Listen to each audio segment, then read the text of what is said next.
Donc nous entamons maintenant la dernière table ronde de ce colloque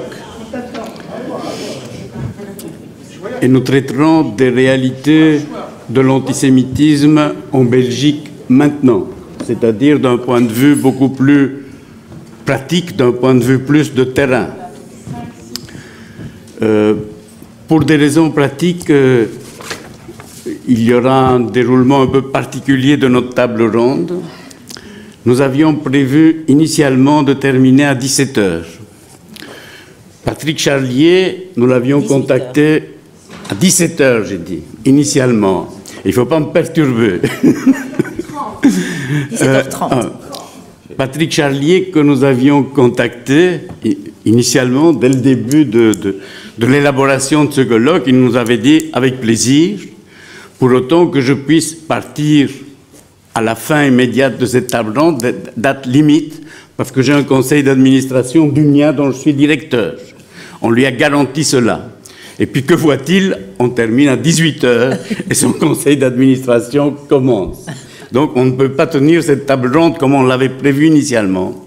Ce que je proposerai, c'est de la faire en deux parties.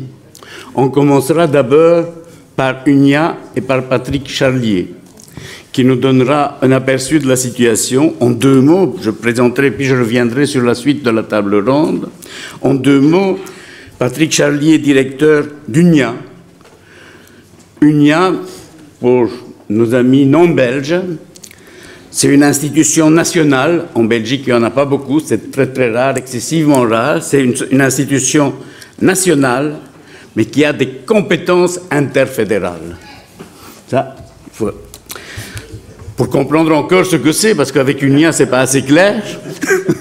On a compris que c'est national et interfédéral. Mais pour comprendre, cette institution s'appelait avant, Centre pour l'égalité des chances et la lutte contre le racisme.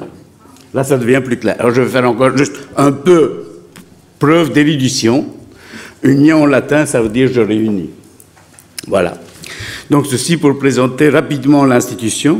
C'est donc une institution qui fonctionne essentiellement contre les discriminations. Je sais aussi, donc, j'ai lu dans la presse que maintenant, et donc pour le préciser toujours, contre les discriminations, essentiellement ce qui concerne le racisme, les convictions philosophiques et religieuses, l'âge et les orientations sexuelles. La question du genre est traitée par une autre institution, donc pas par UNIA, pour reprendre les compétences de cette institution. Elle reçoit donc des plaintes et elle a donc une vue, en même temps elle fait des enquêtes, donc elle a une vue assez large sur ce type de questions, sur le type de questions qui nous occupe aujourd'hui et sur l'antisémitisme en particulier. J'ai aussi vu qu'il a été auditionné, il m'a dit à plus d'un endroit, mais moi je l'ai vu dans la presse, il vient d'être auditionné au Sénat.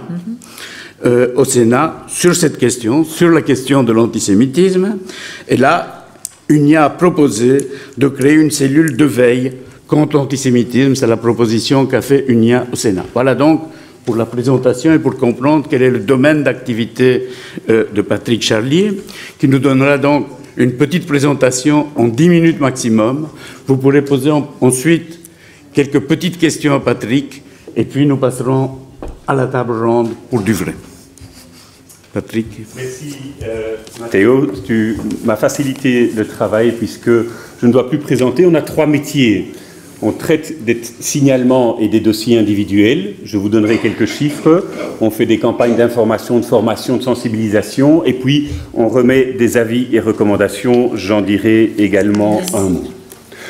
En matière d'antisémitisme, nous rapportons sur les signalements et les dossiers qui nous sont transmis chaque année. Et vous voyez ici l'évolution d'année en année entre 2008 et 2017. Il y a une moyenne entre 50, 60, 80 dossiers, avec singulièrement des pics. Vous avez un pic en 2009, un pic en 2014, c'est au moment des opérations bordure protectrice et plomb durci. Et donc il y a un effet direct lorsque les tensions deviennent extrêmement vives au Proche-Orient, il y a un effet direct sur la casuistique, les dossiers qui nous sont transmis. On a également une augmentation en 2016. Je peux vous dire, sans avoir les chiffres définitifs, que pour 2018, on va être bien au-dessus des 56. On va se trouver dans la moyenne haute des dossiers sans arriver au pic en question. À mon avis, à vue de nez, on sera entre 80 et 90 dossiers ouverts pour 2018. Ceci est un tableau qui a été travaillé par l'Agence des droits fondamentaux et qui a comparé nos chiffres. Et vous voyez qu'il y a une augmentation moyenne d'année en année.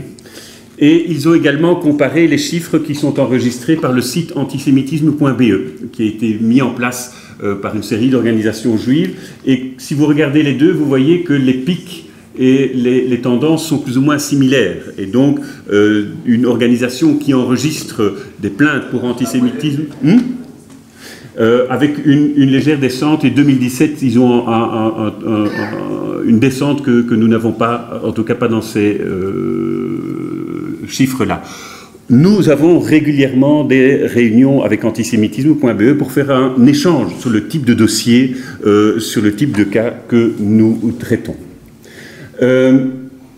Ça veut dire qu'il y a une réalité de l'antisémitisme en Belgique. Alors quand on analyse un tout petit peu le type de fait et le type de comportement, on voit que la grosse partie des dossiers que nous ouvrons pour antisémitisme relève de ce qu'on appelle du discours de haine.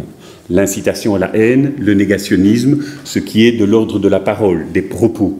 C'est la grosse majorité des dossiers qui relèvent de l'antisémitisme. On a quelques dossiers qu'on appelle des actes de haine, et là ce sont des agressions des personnes, des coups et blessures, des menaces, du harcèlement, des destructions de maisons ou de lieux, etc. Cela étant, il y a beaucoup moins qu'il y a quelques années des attaques sur des lieux identifiés comme relevant de la communauté juive ou des communautés juives comme des synagogues, des écoles, etc. parce que ces lieux sont particulièrement protégés pour le moment et depuis de nombreuses années, et d'ailleurs avant la période des attentats, et donc quelques actes de haine. De la discrimination, c'est-à-dire refuser un service, un bien à quelqu'un parce qu'il est juif, c'est extrêmement rare. Ça arrive, mais au cours des dernières années, ça peut se compter, en tout cas ceux qui arrivent chez nous, sur les doigts d'une main. Il y a le cas d'un médecin qui refusait de soigner une femme juive, il y a le cas d'un magasin qui refusait de servir quelqu'un qui était juif, on a eu le cas d'un loueur de bateaux à Bruges qui refusait de louer ses bateaux à une famille de juifs orthodoxes, il y a eu le cas du cafetier qui avait mis son affiche en disant on accepte les chiens mais pas les juifs, et des choses de cet ordre-là, mais ça reste l'exception. Ce qui veut dire que l'antisémitisme se traduit en Belgique de cette manière-là, ce qui est relativement différent d'autres types de discrimination vis-à-vis d'autres groupes. Dans le domaine du racisme, les afrodescendants, les Roms font face à d'autres types de comportements que ceux-là. Et quand on sort des questions de racisme et qu'on tombe sur les discriminations sur base de l'âge, du handicap, de l'orientation sexuelle, des convictions religieuses, ce sont aussi d'autres types de comportements. Et donc la singularité de l'antisémitisme tel que nous le connaissons ici, c'est surtout du discours de haine. L'antisémitisme est, et je vais y revenir, peut être sanctionné par la loi, et j'ai ici toute une série de dossiers judiciaires et de condamnations. Je ne vais pas les rentrer dans le détail, toutes ces décisions de justice sont sur notre site internet, mais vous les voyez, depuis 2016, il y a quand même toute une série de condamnations liées au négationnisme, liées à des agressions, insultes, menaces, des propos antisémites sur Facebook. Donc ce qui se dit sur Facebook n'est pas nécessairement impuni, il est possible de poursuivre et de condamner. Dieudonné, Laurent Louis a été condamné pour négationnisme, des autocollants à caractère négationniste qui ont été mis autour de la caserne d'Ossun, qui est un lieu éminemment symbolique, et ce n'est pas pour rien que c'était autour de la caserne d'Ossun que ces autocollants se trouvaient. Des condamnations de Sigrid Verbeek, un négationniste notoire bien connu, vandalisme dans un quartier juif à Anvers, donc quelqu'un qui avait une obsession, c'était un réfugié qui avait une obsession antisémite et qui allait dans le quartier juif, qui allait menacer, qui allait casser les mezuzahs à l'entrée des maisons, etc. et donc a fait l'objet d'une condamnation pour antisémitisme. Un fonctionnaire européen aussi qui se baladait à Bruxelles, près de Luxembourg, avec une plaque marquée Mussolini, et donc il s'est fait interpeller en disant Mussolini c'est quand même pas n'importe qui, c'est un dictateur, et la personne qui l'a interpellé s'est fait agresser, insulte à caractère antisémite, et il a pris la plaque et il l'a frappé au visage, et donc condamnation pour coups et blessures. Donc, pour montrer que la législation qui punit et qui sanctionne l'antisémitisme peut et doit être appliquée, et vous voyez, il y a quand même toute une série de dossiers qui aboutissent au cours de ces 3 dernières années. Il y a des dossiers qui sont en cours. Un dont on va beaucoup parler, c'est la tuerie et l'attentat au musée juif. La cour d'assises va commencer début de l'année prochaine et va durer 2 à 3 mois. Nous avons qualifié et nous avons estimé qu'effectivement c'est un acte à caractère antisémite. Le choix du musée juif n'est pas un choix qui s'est fait par hasard. On a parlé en France de Mohamed Merah ou de l'hypercacher. On va choisir des lieux pour ce qu'ils sont. Il y a d'autres types d'actes et d'attentats à caractère haineux, si on pense, je ne parle pas nécessairement de la Belgique, mais de la discothèque à Orlando, où là on a visé les homosexuels, et donc il y a un volet du terrorisme, je ne dis pas tout, mais il y a un volet du terrorisme qui va viser et avoir un caractère haineux. On a un dossier un peu singulier, un peu particulier, mais c'est un officier de police qui tient des propos antisémites à l'égard de 2 de ces policiers qui sont d'origine et d'ascendance juive. Le dossier Skillen Vrienden, donc c'est ce groupement de jeunes en Flandre dont on a beaucoup parlé cet été, qui avaient des propos sexistes, homophobes, mais aussi antisémites, et donc on a décidé d'aller en justice contre eux, et on a un conseil d'administration ce soir où un dossier va être présenté sur, je ne sais pas si vous avez vu, cette maison nazie à Kerbergen. C'est quelqu'un qui est totalement fanat d'Hitler, et il a décoré toute sa maison avec des croix gammées, des SS, des petites poupées imitant Hitler, etc., à la vue de tous, et donc le parquet a décidé de poursuivre, et on va probablement se joindre à l'action. La question de la définition de l'antisémitisme. Alors évidemment, comme organe de promotion de l'égalité, comme organe de lutte contre la discrimination officielle, on est un service public, c'est important. On nous dit, tiens, est-ce que vous appliquez la définition de l'IRA, oui ou non? Notre première réponse est de se dire, nous avons en Belgique aujourd'hui, depuis 1981, et il y a une évolution, nous avons une définition légalement contraignante de l'antisémitisme. Alors le terme antisémitisme n'est pas repris comme ça dans la loi, mais dans les critères protégés, vous avez l'ascendance, et il ne fait pas de doute que depuis 1981, ce critère vise l'ascendance juive en particulier. C'est confirmé par les travaux préparatoires, par la jurisprudence, et donc quand il y a un comportement est à caractère antisémite, on va se référer à ce critère de l'ascendance. Et donc les comportements qui sont punis par la loi, c'est d'une part l'incitation à la haine, la violence ou la discrimination en raison de l'ascendance juive, et donc l'incitation, et ça vaut pour toutes les infractions d'incitation à la haine, il faut pouvoir démontrer que par les propos que j'ai tenus, j'ai voulu pousser quelqu'un à commettre un acte de violence, de discrimination ou de haine à l'égard des Juifs en l'occurrence. Et donc, on appelle ça le dol spécial. Il faut pouvoir démontrer que je n'ai pas simplement donné un avis, donné une opinion, mais que j'ai voulu pousser un tiers à commettre un acte ou à avoir un comportement de haine, de violence ou de discrimination. Le deuxième volet de la définition, c'est la haine, le mépris et l'hostilité dans le cadre d'une infraction pénale, coups et blessures avec une circonstance aggravante qu'on va viser quelqu'un parce qu'il est juif, harcèlement et on va le viser parce qu'il est juif, destruction de la maison, d'un immeuble, etc., parce que c'est un lieu qui est identifié comme étant habité par un juif, etc. La circonstance aggravante est reprise et implique un doublement de la peine. La circonstance aggravante s'applique, ce que je dis ici s'applique pour tous les critères, mais ça vise effectivement, dans le cas présent, la haine, le mépris, l'hostilité sur base de l'ascendance relève de l'antisémitisme. La discrimination, je vous ai dit peu de cas, mais donc la discrimination, ça c'est refuser un emploi, un logement, c'est quelque chose qui est relativement rare, mais ça arrive, mais il n'y a pas à ma connaissance de dossier judiciaire de ce type-là. Et puis, depuis 1995, relève également de l'antisémitisme l'application de la loi de 1995 sur le négationnisme, qui punit la minimisation grossière, la justification, l'approbation ou la négation du génocide commis par le régime nazi durant la Seconde Guerre mondiale. Et donc, pour nous, comme institution publique chargée de mettre en œuvre les législations, la première définition qu'on utilise, c'est la définition qui est dans la loi. La définition de l'IHRA, alors, s'il s'agit d'enregistrer les faits et les signalements qui nous parviennent, de cette manière-là, de facto, on enregistre tout. Les chiffres que je vous ai donnés ici, c'est tout ce qui rentre chez nous. Et donc, s'il y a des allégations d'antisémitisme sur des propos, des comportements, etc., on va l'enregistrer comme tel. La définition de l'IHRA, donc de ce point de vue-là, dans l'idée de l'enregistrement, est quelque chose que nous pouvons et que nous pratiquons. Par contre, la difficulté va se poser quand on va parler de l'analyse des signalements et des dossiers que l'on a. Quelle va être l'analyse qu'on va en faire?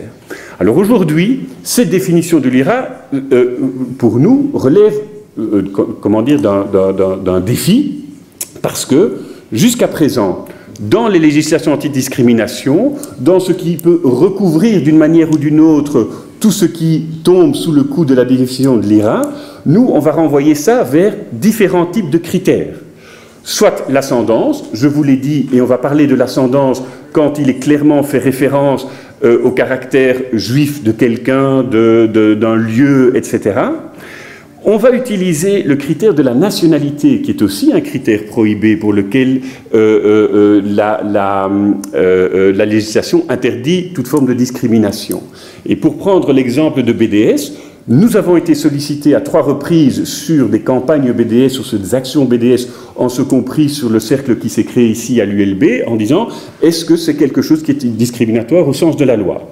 On a remis 3 avis élaborés là-dessus, en disant « d'abord, ce n'est pas le critère de l'ascendance, puisque dans tous les documents, et on travaille au départ des documents, pas ce qu'on en dit, on a reçu et on a examiné tous les documents, il n'est fait référence nulle part au caractère juif d'une quelconque manière ou d'une autre. On parle de la nationalité israélienne, des entreprises, éventuellement des personnes.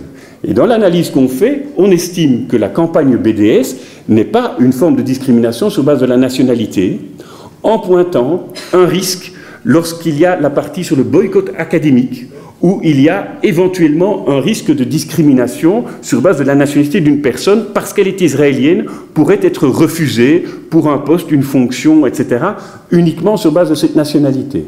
Jusqu'à présent, nous n'avons été saisis d'aucun cas concret, mais nous avons pointé ce risque-là, mais dans notre analyse à nous, discrimination sur base de la nationalité, jusqu'à présent, on ne va pas qualifier ça d'antisémitisme. C'est éventuellement une discrimination sur base de cette nationalité, mais pas au niveau de l'antisémitisme.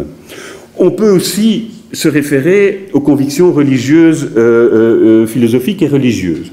C'est par exemple le cas quand on a remis un avis sur les projets qui sont devenus maintenant des décrets, sur les projets sur les décrets qui interdisent l'abattage rituel. Vous savez que la région wallonne et que la région flamande ont interdit l'abattage sans étourdissement préalable, que les communautés religieuses juives d'un côté et musulmanes de l'autre ont protesté, ont demandé une exception, etc. On a remis un avis se basant sur un avis du Conseil d'État qui dit qu'une interdiction générale de l'abattage sans étourdissement, sans exception, en raison des convictions religieuses, était disproportionnée. On s'est inscrit là-dedans. Des recours sont aujourd'hui en cours devant la Cour constitutionnelle contre ces 2 décrets. Si la Cour constitutionnelle devait estimer qu'elles sont discriminatoires, ça va être sur base des convictions religieuses et philosophiques et pas de l'ascendance. Si la Cour constitutionnelle devait supprimer ou devait sanctionner ces décrets parce qu'ils sont disproportionnés et ne permettent pas cette exception, est-ce qu'on va qualifier ces 2 décrets de décrets à caractère antisémite dans le rapportage ou dans ce qu'on va en dire? Dans notre point de vue, on va dire c'est une discrimination ou c'est une différence de traitement sur base des convictions religieuses, mais qui ne sont pas nécessairement antisémites. Alors, sur le conflit israélo-palestinien, on peut aussi, dans certains cas, se référer aux convictions politiques. C'est aussi un critère protégé. On ne peut pas discriminer ou faire une différence de traitement sur base des convictions politiques.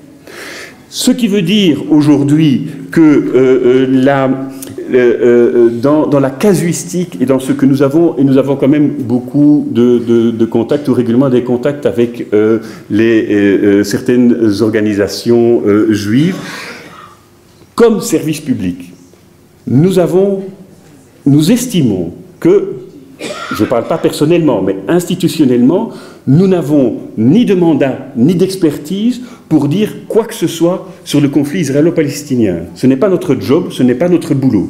Et donc, on se met dans une position de réserve, de retrait, en faisant une lecture essentiellement légaliste des dossiers qui nous sont soumis, sans aller plus loin, sans aller jusqu'à une forme de condamnation morale ou de condamnation politique ou de condamnation médiatique.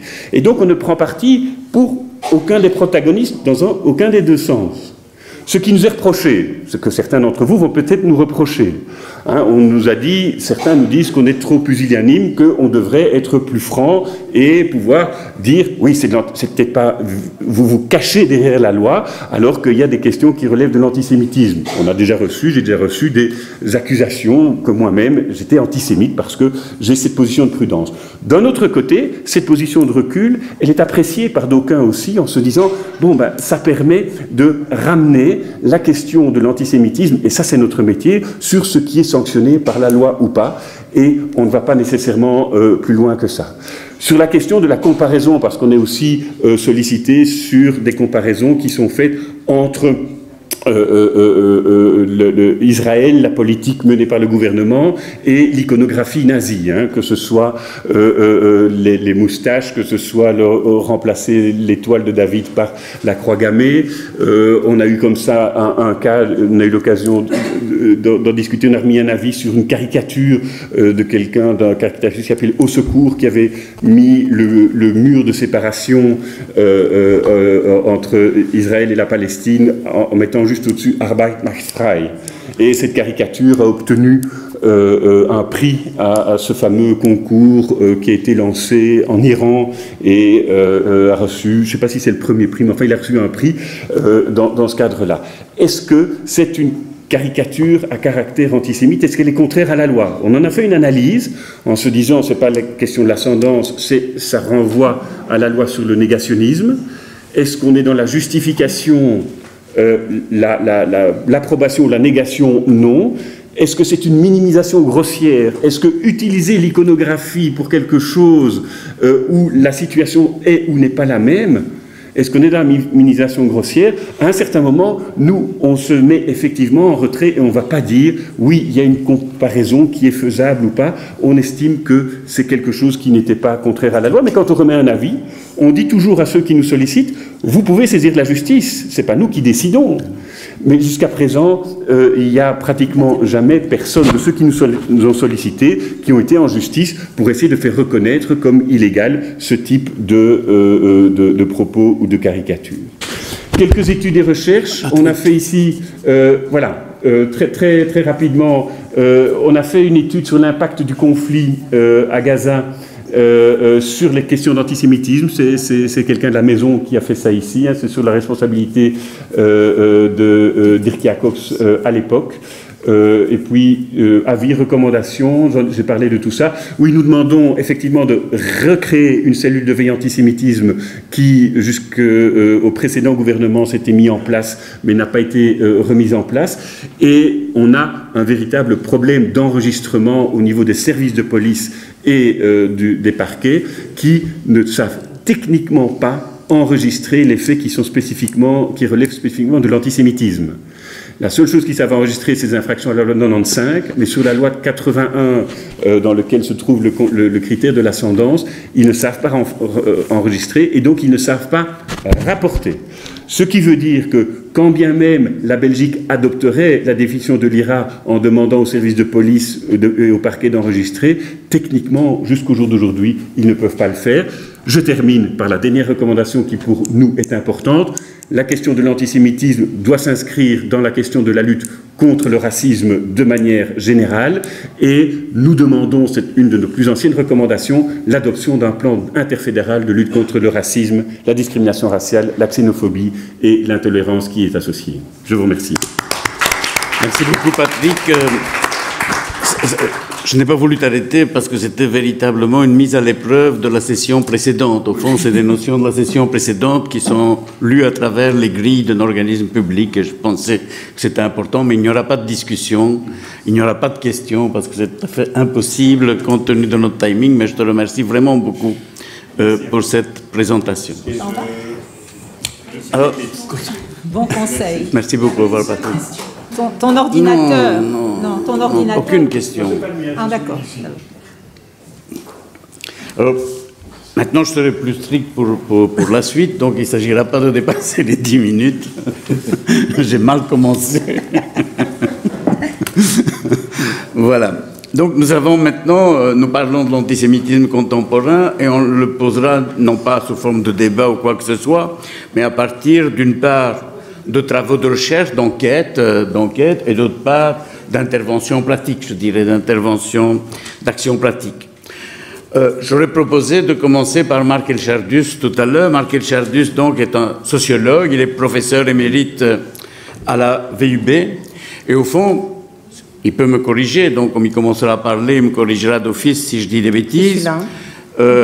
Il a fait de nombreux travaux, et notamment beaucoup d'enquêtes, beaucoup de travaux sur les jeunes. Et je pense que c'est à travers ces enquêtes-là qu'il nous parlera de l'antisémitisme. Parce que, globalement, en termes d'enquête et de recherche, je pense qu'il n'y a pas grand-chose sur l'antisémitisme. Donc ici, nous avons essayé de ramasser ce qu'il était possible de ramasser, et Marc Elchardus est un de ceux qui ont pu ramasser un certain nombre de choses à travers des enquêtes sur la jeunesse. De même, en ce qui concerne Andrea Rea. C'est un peu la même chose, mais lui, c'est plutôt par le biais de l'immigration qu'il a pu rassembler un certain nombre de données de ce type-là. Et enfin, Muriel Sacco, également sociologue, elle va parler du volet belge d'une enquête européenne qui concerne le lien entre immigration et antisémitisme. Tandis que Simone Susskind, qui est à côté de moi, j'ai présenté personne, mais je dirais quand même un trait pour Simone Susskind à cause des débats que nous avons déjà eus, c'est qu'elle est docteur honoris causa de l'ULB. Jamais je crois on le dit, mais j'ai voulu le dire ici en fonction de nos débats. Elle est députée bruxelloise, je ne dis pas plus, il y a beaucoup de choses, mais donc elle parlera d'un certain nombre d'actions pratiques développées dans les écoles. Voilà. Pour la présentation générale. Marc, merci beaucoup. Et si possible, il ne faudrait vraiment pas dépasser les 10 minutes par orateur. Je vais faire de mon mieux. Je vais principalement parler d'une étude, enfin de 3 études, mais je vais combiner, donc, qui ont essayé de mesurer l'étendue d'attitudes antisémites parmi les jeunes néerlandophones. Les études ont été conduites dans les écoles parce que là, quand on prend toute une classe, on a tout le monde, parce qu'autrement, dans une autre enquête, on ne couvre pas tous les groupes. Donc, en 2012, on a fait l'enquête à Bruxelles, 2013 à Anvers et à Gand, donc chaque fois dans l'enseignement flamand, et dans le 2e et 3e degré, c'est-à-dire la 3e, 4e, 5e et 6e année du secondaire. Ce sont des gens qui au moins ont 14 ans, sauf quelques cas très précoces, et en principe, ils ont fini le secondaire à 18, mais il y a des gens qui doublent, donc il y a aussi des élèves de 19, 20 ans, voire quelques-uns 21 ans. On a essayé d'être dans toutes les écoles qui avaient ce 2e et 3e degré. On a plus ou moins réussi. Il s'agit de 32 écoles néerlandophones donc à Bruxelles, 52 à Anvers et 33 à Gand, donc en total un peu plus que 100 écoles, et aussi en total plus que 6000 élèves. Donc dans chaque école, on tirait un échantillon aléatoire des classes et tout le monde dans la classe était interviewé. Tout le monde dans la classe remplissait le questionnaire.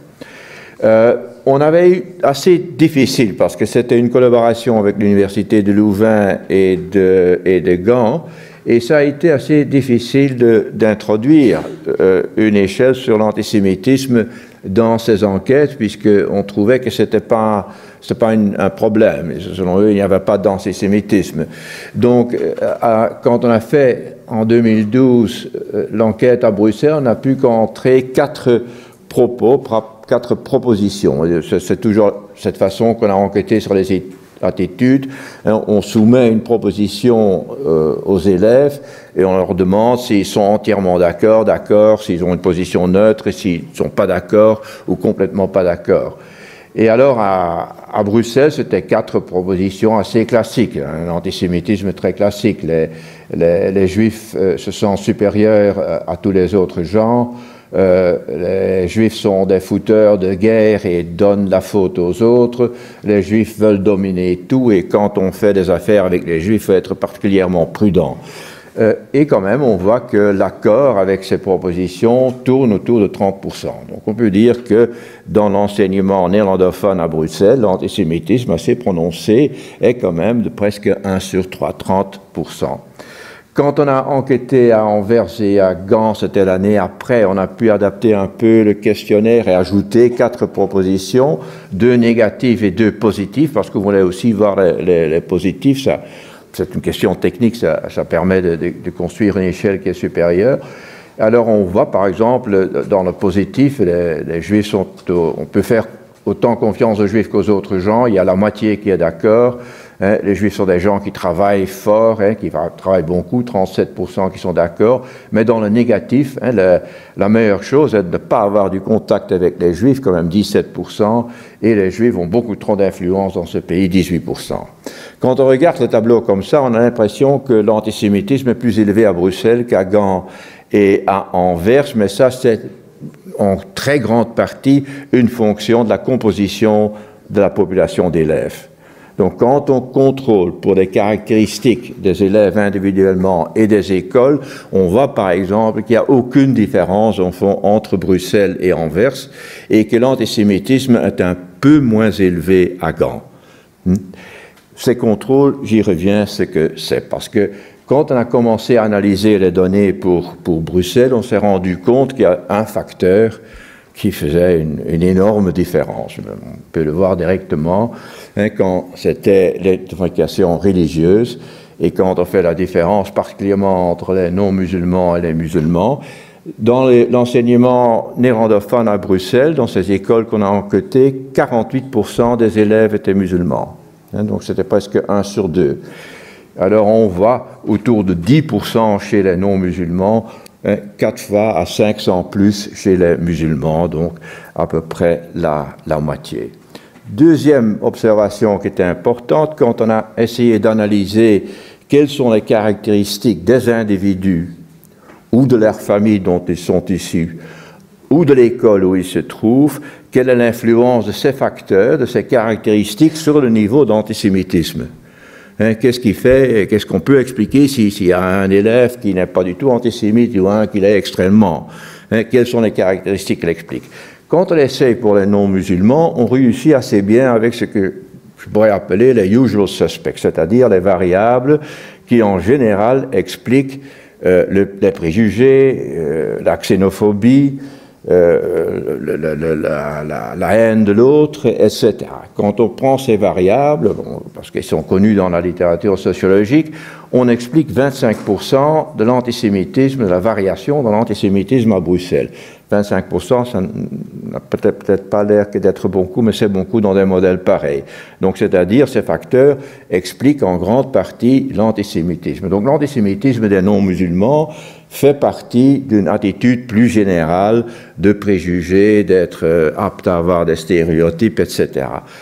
Ces mêmes variables, pour les musulmans, expliquent 5% de la variation. Ça veut dire que l'antisémitisme des musulmans, des jeunes musulmans, est en grande partie indépendant des caractéristiques de leur famille, de leurs propres caractéristiques, de leurs attitudes psychologiques même, parce qu'on demandait aussi l'image qu'ils ont d'eux-mêmes, des caractéristiques de leurs écoles, etc. Donc on n'expliquait pas du tout. C'est avec cette connaissance qu'on a commencé la recherche à Gand et à Anvers. Ici, et on voit la même chose à Gand et à Anvers. Hein, c'est idem dans le sens que l'antisémitisme parmi les non-musulmans est beaucoup moindre que chez les musulmans. Il y a une différence qu'on voit quand même, on la voit déjà ici un peu sur le tableau et on le voit davantage quand on analyse, c'est-à-dire que les non-musulmans à Anvers et à Gand étaient un peu plus antisémites que les non-musulmans à Bruxelles, pendant que les musulmans à Gand et Anvers étaient un peu moins antisémites. Mais ce sont des très petites différences. Mais bon, ça se dessine quand même dans ce tableau. Ici, même constat quand on analyse la variation dans l'antisémitisme chez les non-musulmans et chez les musulmans, on voit qu'on explique très peu chez les musulmans, pendant qu'on a une explication assez normale chez les non-musulmans. Alors on se demandait, bon, quel est le facteur alors qui joue? Qu'est-ce qui fait que l'antisémitisme est tellement élevé chez les musulmans et que c'est tellement lié à leur identification religieuse, hein, c'est ça. Et alors on se dit peut-être que la façon dont on vit la religion, le traditionnalisme de l'apport à la religion joue peut-être un facteur. Parce que là, on pourrait aussi contrôler si ça jouait de la même façon alors chez encore les catholiques. Dans l'enquête, on avait des attitudes qui pointaient vers le traditionnalisme, parce qu'on voulait le mesurer évidemment indépendamment de la religion pour voir est-ce que ça explique quelque chose. Et on a pris des attitudes éthiques assez traditionnelles. Il y avait 9 questions d'ailleurs, enfin 9 propos dans l'enquête sur l'homosexualité. Il y en avait 5 sur l'égalité des genres. Il y avait 4 sur transgression des rôles traditionnels du genre. Je ne vais pas présenter tous ces 18 propos ici, mais pour vous donner une idée, attitude par égard à l'homosexualité, le mariage pour homosexuels devait être aboli. Il y a 7% des non-musulmans qui trouvent que doit être le cas, 46% des musulmans. C'est bien que, comme dans certains pays, les homosexuels soient exécutés. Il y a 4% des non-musulmans, 21% des musulmans qui se déclarent d'accord ou complètement d'accord. Égalité du genre, il est préférable que la femme reste à la maison et que c'est l'homme qui va travailler, 15%, 34%. Quand on éduque des jeunes, des enfants, on peut donner plus de liberté aux garçons qu'aux filles, 24%, 33%, et puis transgression, je le trouve très ennuyant quand une fille se comporte comme un garçon, 23%, 53%, un garçon qui étudie du ballet ou qui fait du ballet, c'est ridicule, 16 et 32%. Donc on voit quand même dans ces attitudes-là aussi une très grande différence. Et cette différence est liée à la religion, enfin la philosophie. Donc l'attitude négative par rapport à l'homosexualité, là on voit que les gens qui se décrivent comme non religieux ou athées ou libres penseurs, on a mis tout ça dans cette catégorie de non religieux, ont l'attitude la plus tolérante, ont un score de 22 sur cette échelle de 0 à 100 qui mesure l'attitude négative envers l'homosexualité, mais la différence avec les gens qui se décrivent comme chrétiens n'est pas très grande, c'est 26 points. Et de nouveau, on fait les grands sauts quand on regarde alors les musulmans. L'attitude négative envers l'égalité des genres, même chose, les non-religieux sont les plus tolérants, les plus pour l'égalité, 28 points sur 100, on peut dire, puis 31, et puis de nouveau le saut à 43, et la même chose pour transgression des genres. Quand on fait une échelle, et c'est possible, de ces 3 ensembles qui mesurent donc des attitudes traditionnelles en général, on trouve quelque chose de très intéressant, au fond. Je vais retourner là. Quelque chose de très intéressant. C'est que quand on entre pour je vais essayer de être très bref. Quand on entre cette échelle de traditionnalisme dans l'analyse des attitudes antisémites et musulmans, on voit que le pourcentage qu'on explique saute de 4 à 10. 10 n'est pas encore beaucoup, mais ça veut quand même dire que cette attitude, le traditionnalisme éthique, on pourrait dire, explique beaucoup plus que toutes les autres caractéristiques de l'antisémitisme. Et ce qui est intéressant, c'est que ça explique autant chez les chrétiens. Et cette différence que vous voyez ici, la petite différence entre les non-croyants et les chrétiens, est due à un petit groupe. Ce sont des jeunes, il n'y en a plus beaucoup, mais ils sont là, des jeunes qui se décrivent comme catholiques pratiquants. Eux aussi, dans une plus grande mesure que les autres, ont ce traditionnalisme, et ce traditionnalisme chez eux a exactement le même effet. Dans le score net, la différence que ça fait, pour ces catholiques, ça ajoute 7 points sur cette échelle d'antisémitisme. Pour les musulmans, 8 points. Ça, c'est à peu près la même chose. La grande différence, c'est que parmi les gens qui se décrivent comme chrétiens, il n'y a qu'un infiniment petit groupe qui est catholique pratiquant encore dans cette tranche d'âge. Pendant que chez les musulmans, tous sont très traditionnalistes. C'est la différence. Et donc, j'ai essayé de voir quelle différence que ça fait maintenant. J'ai pris toute la population, musulmans et non musulmans, et j'ai pris les 25% les moins traditionnalistes et les 25% les plus traditionnalistes. Et puis les 50 au milieu, on ne les regarde pas. Donc je prends les extrêmes, 25% de chaque côté. Quand je compare chez les musulmans ceux qui se trouvent dans les 25% les moins traditionnalistes, et je les compare avec les 25% les plus traditionnalistes, on voit très bien déjà la différence.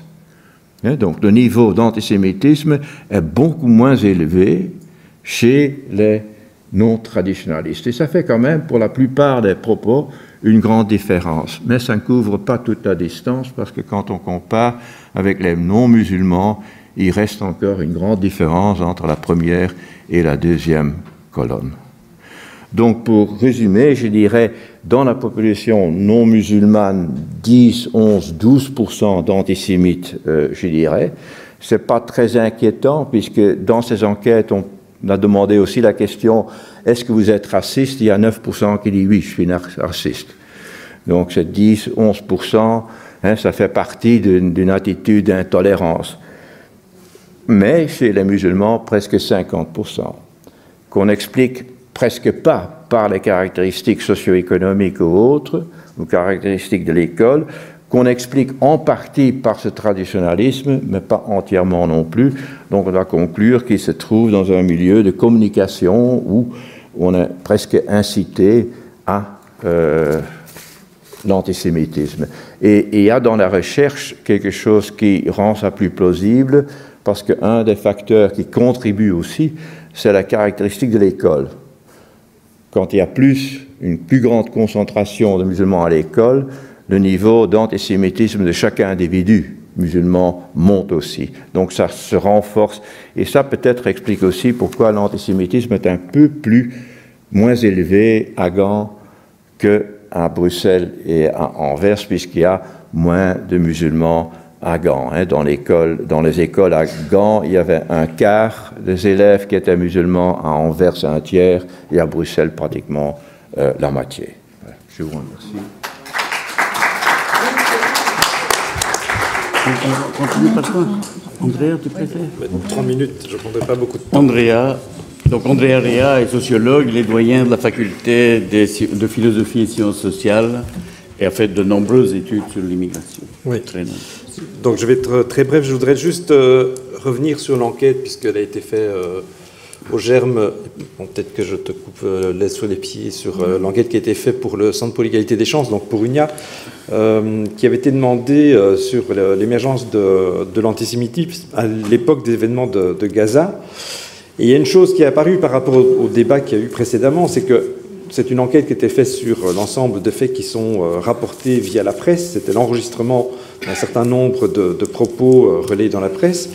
Et ce qui était important de voir, c'est que, Patrick l'a déjà souligné, mais c'est vraiment très important de le relever en tant que tel, c'est les manifestations d'antisémitisme dans le discours se sont surtout développées au moment des incidents et des opérations de l'armée israélienne en Israël. Et c'est notamment à un moment qui est plomb durci, c'est à ce moment-là où ça a explosé. Donc c'est vraiment important de voir comment la question de l'antisémitisme telle qu'elle était enregistrée ici, au sein de la population en Belgique, en réalité, est relayée et amplifiée par des événements en fait, qui ne relèvent pas de ce qui se passe ici relationnellement entre les personnes, mais qui est lié fondamentalement aussi à ce qui se passe en Israël. Et ça, je pense que c'est vraiment important, puisque c'est un des éléments qu'il ne faut pas perdre de vue, même quand on fait des enquêtes, comme l'énonce d'ailleurs Marc dans ce qu'il a présenté comme travaux, c'est l'incidence sur la définition de l'antisémitisme et l'antisionisme, qui viennent d'une certaine manière complètement se court-circuiter dans l'interprétation de ce qu'on peut dire l'antisémitisme, puisque là, je pense qu'on est vraiment dans quelque chose qui est important, c'est les pratiques liées à l'antisémitisme, voire même à la question du racisme, aujourd'hui, ne sont pas nécessairement des situations de coprésence. Ça ne se passe pas nécessairement dans une relation d'un espace-temps défini. On est de plus en plus dans une sorte de décompression du temps et de l'espace, où, se passant quelque chose très loin, on peut avoir une réaction ici d'opposition, mais qui ne se donne pas à voir dans des relations interpersonnelles d'interaction proche. Ce sont aussi des discours qui peuvent se constituer à distance. Deuxième conclusion qui est importante et qu'on avait vue dans une autre enquête qu'on avait fait avec Dirk Jacobs. Alors pour le coup, c'est aussi dans des écoles à Bruxelles, dans un papier qu'on peut trouver sur Internet qui s'appelait Diversité et adversité. C'était dans les écoles secondaires. Et je pense que là, il faut revenir quand même à quelque chose qui est très traditionnel dans la définition des études sur le racisme et l'antiracisme, et pas que l'antisémitisme, parce que je ne suis absolument pas spécialiste de la question de l'antisémitisme. C'est la distinction qu'il y a entre préjugés racial, attitude raciste et idéologie raciste. Et je pense qu'il est important de revenir sur la distinction quand même que les psychologues sociaux nous ont mis en évidence depuis très longtemps, sur le préjugé racial et d'autre part l'attitude ou la pratique. C'est ce qu'énonce aussi tout à l'heure, et je ne fais que répéter ce que dit Patrick d'une certaine manière, c'est que par rapport à l'antisémitisme, ce qui est sûr, ce qui est là, ce qui reste comme une sorte de point qui reste important, c'est le discours ou le préjugé racial à l'encontre des Juifs de manière générale, et que ça reste très présent. Par contre, il est un fait, c'est que l'enregistrement d'actes, soit explicitement racistes, dans des agressions, dans des questions verbales, même ce qu'on a dit tout à l'heure sur le discours de haine, parce que le discours de haine, c'est pas encore la même chose que, je voudrais insister là-dessus, un discours de haine, c'est pas encore la même chose qu'avoir un préjugé racial. C'est encore une distinction entre les deux. Le préjugé racial, c'est une représentation qu'on peut avoir au sujet, enfin, c'est les exemples que Marc a pris d'ailleurs dans les premiers énoncés relatifs à ce qu'on peut dire au sujet des Juifs. Ce sont des préjugés raciaux. Ça ne veut pas dire encore que on est dans un niveau, me semble-t-il, de comportement par ailleurs. Et là, il y a une distinction qui est très forte dans toutes les enquêtes entre ce que l'on voit en matière d'antisémitisme et ce qu'on voit en matière de racisme. C'est pour d'autres catégories, fondées essentiellement sur l'origine nationale, l'appartenance ethnique ou religieuse, la minorité qu'on pourra qualifier de minorité juive est moins soumise aux pratiques discriminatoires ou d'actes de mise à l'écart. Si on prend aussi les trois caractéristiques typiques de la encore une fois, qui sont liées au racisme, qui est l'identification de l'altérité, la mise à l'écart spatiale de l'altérité, voire son extermination, qui sont les trois étapes classiques dans les procédures de racisation, eh bien, il faut bien le reconnaître, dans un pays comme la Belgique, toutes les enquêtes, en ce compris les enquêtes liées à Eurobaromètre, démontrent, par exemple, que les personnes d'origine soit arabes, soit musulmanes, sont les populations qui sont davantage discriminées et dont les préjugés sont plus importants dans leur formulation. C'est juste sur la comparaison sur la population. Je voulais juste le dire ici parce que, voilà. Maintenant, ce que Marc avance et qui est important, et sur lequel Simone pourra dire beaucoup plus de choses intelligentes encore que moi là-dessus, c'est, oui, c'est vrai qu'au sein de la population d'origine immigrée marocaine, le préjugé à l'encontre des Juifs reste présent et reste formulé. Donc ça, on peut pas le. Bon, moi, je viens de l'immigration italienne. Moi, j'ai grandi avec les Juifs. Ils profitent de tout le monde. Enfin, je veux dire, c'était quelque chose qui était une lame de fond. Enfin, je ne savais même pas ce que ça voulait dire moi quand j'étais enfant, ce que c'est être juif.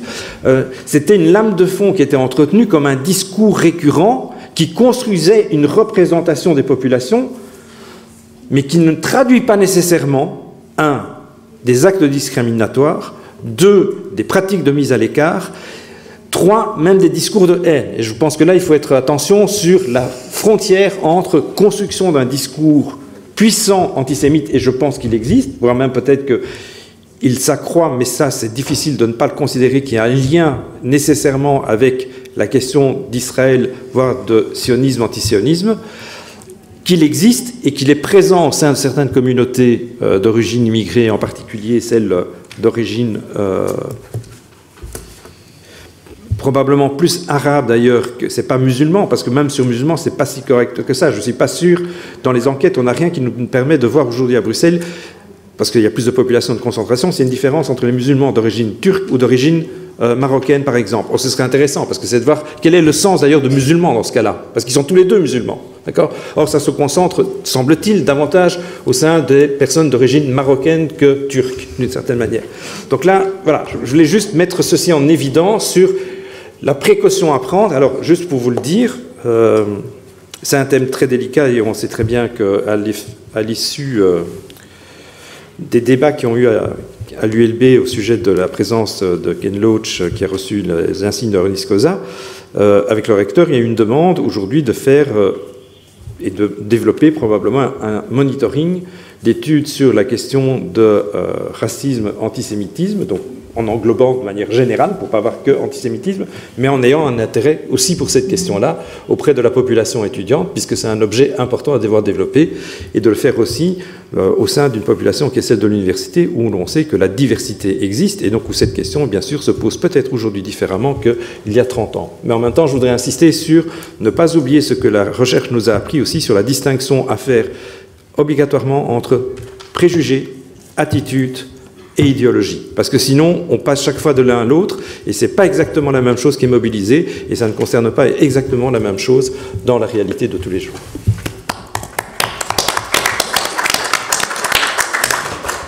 Muriel. Voilà, donc oui, donc je suis Muriel Sacco. Donc j'ai réalisé avec Marco Martinello une étude intitulée Antisemitism and Immigration in Western Europe Today, is there a connection? Donc cette étude, elle a été commanditée par la fondation EWZ, qui est une fondation allemande d'utilité publique,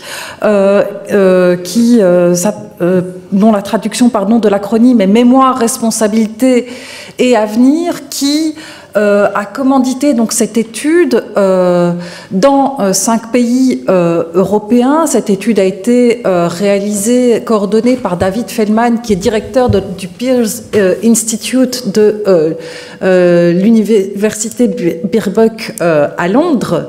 Et cette étude a été commanditée parce qu'en Allemagne, des représentants des associations juives énonçaient le fait qu'il y avait un risque de montée de l'antisémitisme avec l'arrivée des nouveaux migrants, notamment lors de la crise de 2015, ces nouveaux migrants venant des pays dits MENA, donc Moyen-Orient et Afrique du Nord.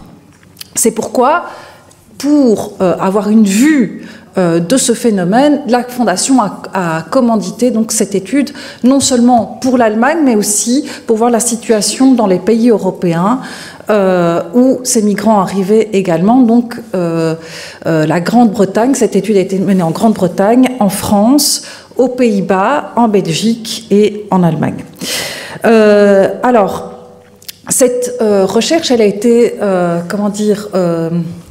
appréhendée avec beaucoup de précautions par les partenaires avant d'être acceptée, puisqu'elle est fondée sur une question qui n'est pas à proprement parler scientifique, puisque cette question du lien entre l'antisémitisme et les nouveaux migrants, elle est basée sur un préjugé.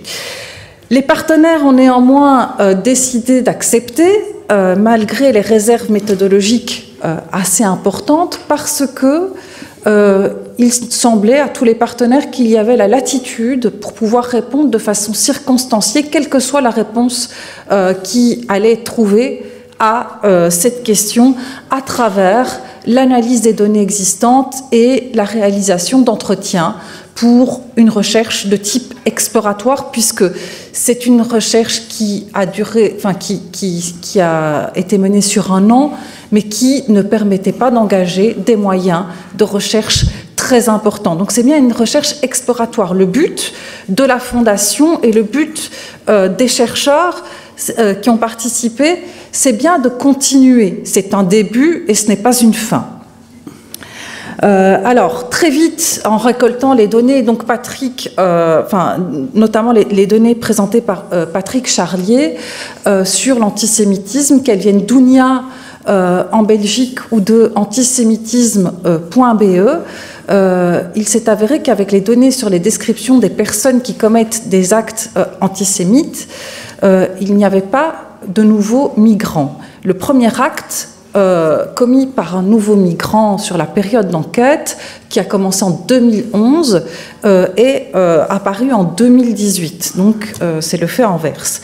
Donc voilà, d'ores et déjà, je vous annonce qu'il n'y a pas de lien. Néanmoins, nous avons contextualisé pour essayer d'un peu comprendre d'où vient, parce que ce sentiment de montée de l'antisémitisme lié à l'arrivée de nouveaux migrants, il existe aussi en Belgique. Et donc, nous avons compulsé les études existantes. Et donc, la première que je voudrais mentionner ici, c'est un sondage d'opinion réalisé dans le cadre de l'enquête Noir-Jaune-Blues, puisque, comme Matteo l'a souligné auparavant, les études sur l'antisémitisme en Belgique, sur ses formes contemporaines et récentes, sont assez parcellaires, c'est-à-dire que, par exemple, on a les études de M. Elcardus, mais qui concernent essentiellement les jeunes et en communauté flamande. Du côté francophone, on n'a pas d'études du même type. Et ça ne concerne que les jeunes, ça ne concerne pas la population. On a cette étude sur l'exportation du conflit israélo-palestinien, l'importation du conflit israélo-palestinien en Belgique, mais encore une fois, ça ne concerne que les jeunes, et dans une petite mesure. Donc vraiment, on n'a pas beaucoup de recherches, on n'a pas beaucoup de faits scientifiques qui sont établis sur cet antisémitisme. Donc j'ai juste mentionné quelques données du sondage qui a été réalisé dans le cadre de l'enquête Noir-Jaune-Blues, qui dit que 75% des répondants pensent que les Juifs sont très unis, 49% pensent qu'ils sont plus attachés à Israël qu'à la Belgique, 46% qu'ils sont plus riches que les autres, 28% qu'ils sont très présents. Ça, ce sont des opinions qui sont exprimées par la population en général en Belgique. Donc ça veut dire qu'on est quand même dans un contexte où il y a des opinions antisémites, et que, par ailleurs, le sondage montre également, en tout cas les auteurs tentent à montrer qu'il y a une corrélation entre ceux qui ont des opinions antisémites et ceux qui ont des opinions islamophobes. Donc juste, voilà. Alors, comme je vous l'ai dit, les données récoltées par UNIA et par antisémitisme.be montrent qu'il y a un pic, effectivement, des actes antisémites qui sont commis notamment au moment d'explosion de la violence dans le conflit israélo-palestinien, notamment en 2014. Mais que si on compare les données de la Belgique avec celles de la France, par exemple, on constate que, d'une part, proportionnellement, on a en moyenne sur la période 2011-2017, on a moins de 100, voire moins de 80 actes par an, hein, ce qui est inférieur proportionnellement à ce qu'on peut trouver en France, dans un pays qui a une population 6 fois plus élevée. Par ailleurs, en France, si on compare les actes commis sur les personnes, il y en a plus proportionnellement. Donc voilà, donc la situation de la Belgique en termes d'actes antisémites. Donc voilà, mais néanmoins, ça reste des statistiques, ça reste des actes enregistrés. Ça ne peut pas, on ne peut pas dire que ça enregistre la réalité du phénomène. Il y a, Patrick Charlier en a parlé, des contraintes très pratique au fait qu'il est difficile d'enregistrer des actes à caractère antisémite, enfin, qu'il y a des contraintes légales, mais il y a aussi des contraintes à l'enregistrement, le fait que parfois, comme pour d'autres actes, tels que par exemple les actes sexistes, il y a les agents de l'enregistrement qui tentent à minimiser les actes commis, et par ailleurs, il y a aussi, de la part des victimes, certains freins à aller faire enregistrer ou dénoncer les actes qu'elles ont subis. Parce qu'il y a des phénomènes d'autocensure et parfois de méconnaissance du fait que c'est un acte qui pourrait être sanctionné. Donc voilà, voilà juste pour recadrer un petit peu cet enregistrement par rapport peut-être à l'objectivité du phénomène. Donc ça veut dire aussi que peut-être il y a plus d'actes antisémites que ce qui est enregistré. Mais néanmoins, on ne peut pas le savoir, on a peu d'éléments de recherche qui permettent d'en savoir plus. Alors voilà, donc on sait qu'il y a un sentiment de montée de l'antisémitisme, parce que nous avons rencontré des représentants d'associations juives, donc il y a certains représentants qui expriment un sentiment de montée de l'antisémitisme et qui est lié notamment au contexte d'un risque d'attentat.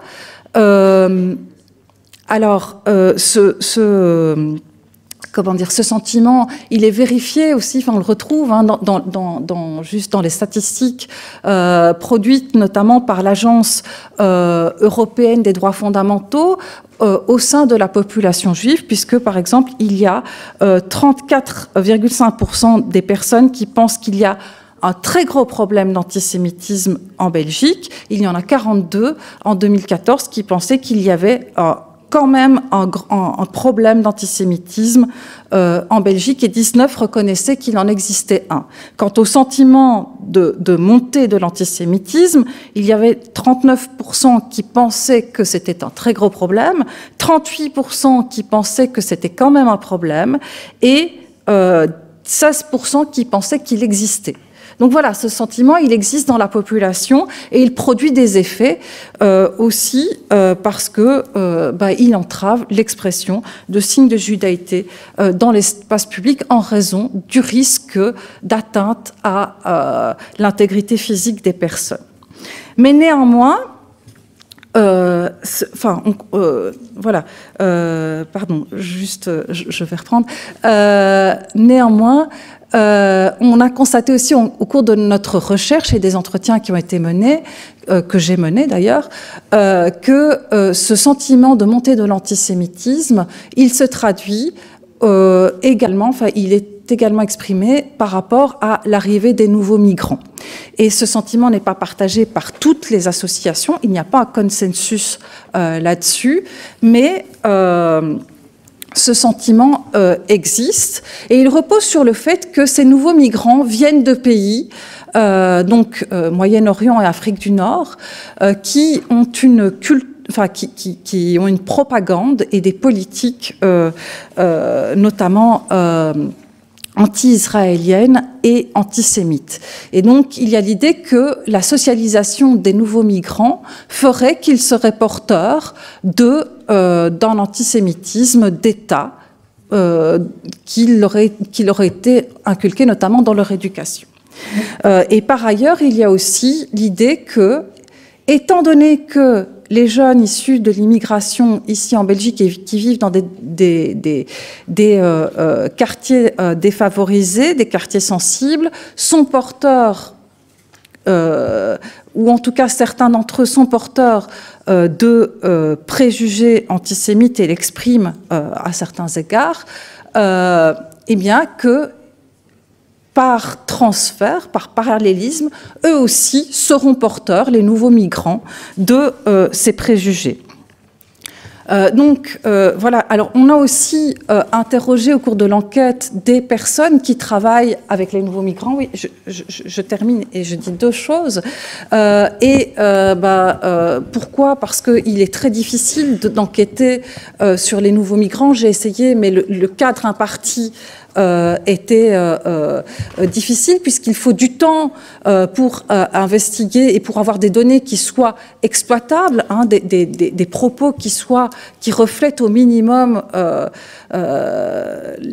les pensées des auteurs, puisque vraiment, surtout avec les nouveaux migrants, dans la situation dans laquelle certains d'entre eux se trouvent, ils produisent le discours qui est attendu. Donc voilà, et ne sachant pas très bien, ne comprenant pas toujours très bien le cadre d'un entretien semi-approfondis de type sociologique, ne comprennent pas très bien à qui ils ont affaire devant eux. Donc, quoi qu'il en soit, donc, on a interrogé quelques nouveaux migrants et des travailleurs sociaux qui sont en contact régulier avec eux, avec de nombreux nouveaux migrants, qui tous attestent que, d'une part, ils ne parlent pas du conflit israélo-palestinien, que d'autre part, ils ne parlent pas non plus des Juifs, et que dans leurs préoccupations quotidiennes, évidemment, ces choses n'apparaissent pas, ça n'apparaît pas dans les conversations non plus qu'ils ont entre eux, mais qu'ils sont confrontés à des difficultés et plutôt échangent sur les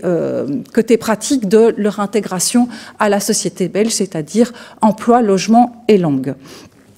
Donc voilà, notre recherche ne permet absolument pas de montrer qu'il y a un lien entre l'arrivée des nouveaux migrants et la montée de l'antisémitisme. J'ai juste, conclure sur ça. Merci. Merci beaucoup, Muriel.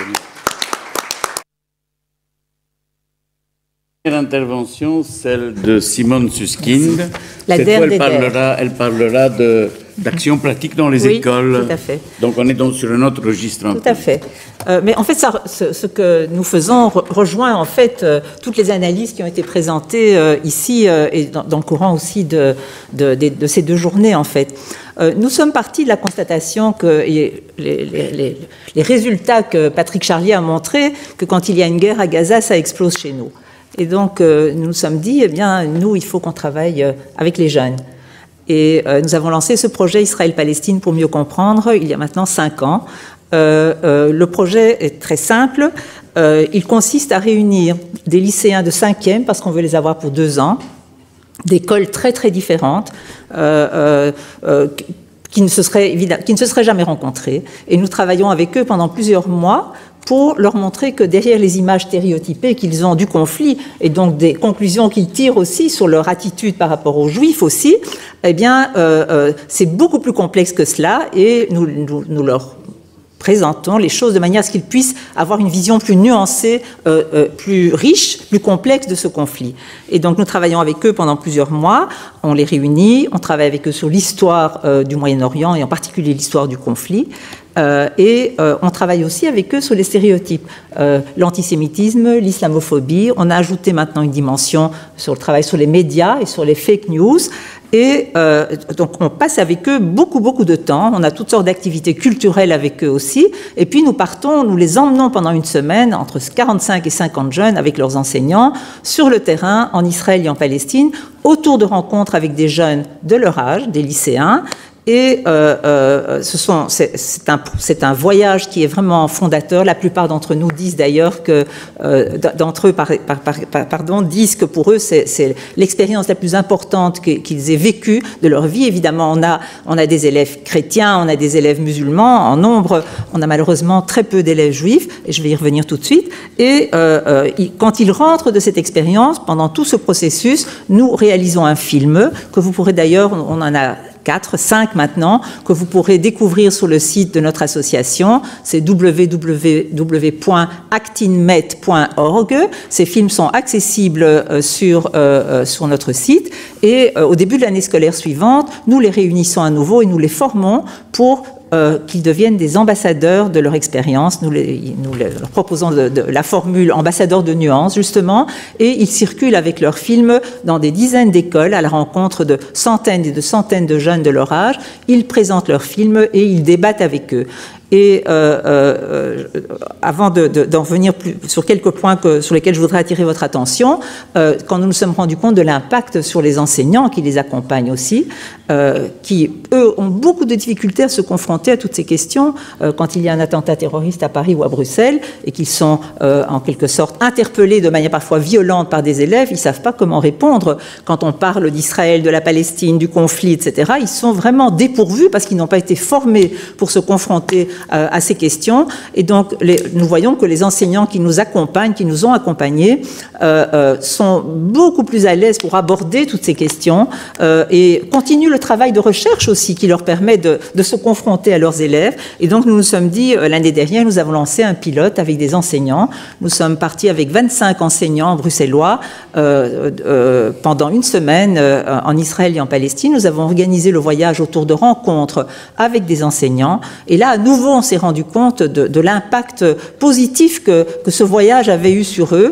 Et on a eu tellement de demandes cette année qu'on a décidé de relancer une deuxième édition. Nous sommes partis à nouveau avec 25 enseignants et nous sommes rentrés, on a fait ça pendant la Toussaint. Et donc, ce que je voudrais dire, c'est que quand je vois les élèves, par exemple, et en particulier des élèves d'origine musulmane, mais pas seulement, qui rentrent d'une expérience comme celle-là, l'impact que ce programme a sur eux est vraiment formidable. On a eu un élève, par exemple, je pourrais raconter beaucoup d'histoires, un élève qui disait, et on le voit d'ailleurs dans le film, je crois, il dit, moi, les Juifs, je les aime pas, ils occupent la Palestine, et j'en ai jamais rencontré, etc. Et donc, on voit cet élève à la fin du projet, à la fin du voyage, il a été un de tout bons ambassadeurs l'année suivante, bien transformé, parce qu'on n'est pas là pour leur dire, pour leur imposer une opinion, évidemment, et on leur dit toujours, nous, on ne va pas là-bas pour faire la paix au Moyen-Orient, ce n'est pas notre rôle, nous ne sommes pas en mesure de le faire. Ce que nous essayons de faire, c'est de vous donner la possibilité de vous confronter à un conflit qui vous touche tous d'une manière ou d'une autre,